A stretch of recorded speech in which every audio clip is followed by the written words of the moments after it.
Katu Pranam znači pozdrav Katu, ašramu smještenom na rubu pustinje Tar u zapadnom dijelu Rajasthana u Indiji, u kojem je živio Bhagavan Sri Dip Narayan Mahaprabhuji.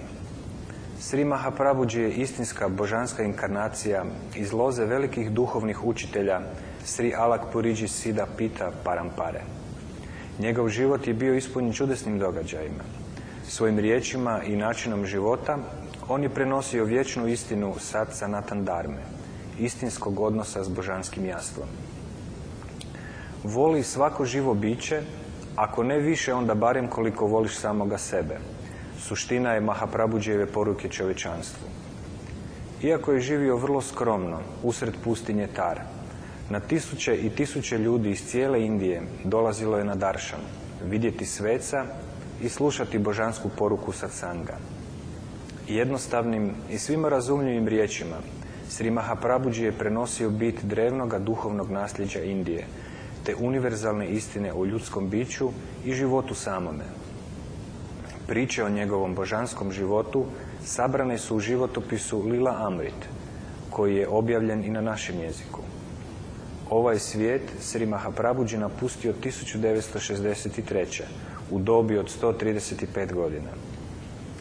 Katu Ashram i cijela njegova okolica prožeti su snažnim i čistim duhovnim zračenjem Sri Mahaprabhuđija. Kada se s poštovanjem i predanošću koncentriramo na ovo sveto mjesto, izvodeći Katu Pranam vježbu, njegove duhovne vibracije i zračenje djeluju i na nas.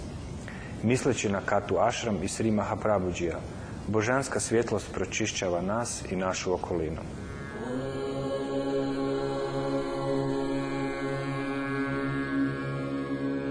Om Namo Prabhu Shri Deep Narayanam Hum Sab Das Hari Charan Parayanam Om Namo Prabhu Shri Deep Narayanam Hum Sab Das Data Charan Parayanam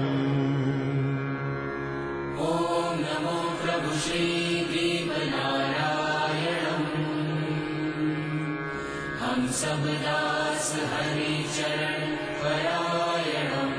Katu Pranam je vježba iz sustava joge u svakodnevnom životu, a sastoji se od niza od 20 pokreta ili položaja.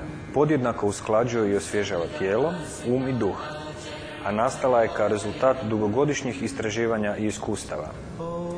Na fizičkoj se razini Katu Pranamom jačaju, istežu i opuštaju mišići cijelog tijela, tetive i zglobovi. Povećava se zapremnina pluća i produbljuje disanje, pa energija slobodnije teče tijelo. Ova asana potiče cirkulaciju i dobra je protiv umora. Pojačanim protokom krvi u području glave poboljšavaju se sposobnost koncentracije i vid. Ona dobro djeluje protiv lošeg držanja tijela, bolova u leđima, stresa i probavnih tegoba. Katu Pranam razgibava kralježnicu i regulira rad organa i žlijezda. Također jača imunitet, čime se poboljšava i otpornost organizma na zarazne bolesti. Vježbali se redovito, uvelike pomaže pri usklađivanju cjelokupnog živčanog sustava. Dobar je protiv razdražljivosti i potištenosti te uspostavlja emocionalnu ravnotežu. Zbog toga je preporučljivo ovu vježbu uključiti u svakodnevni program i izvoditi nekoliko puta dnevno po 5 ciklusa da bi se osjećali okrepljeni i svježi.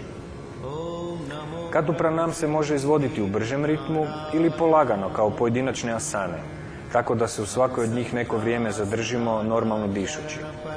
Na naprednom stupnju se izvodi s koncentracijom na energetske centre, čakre, uz kontrolu daha ili uz izgovaranje određene mantre u svakom od položaja.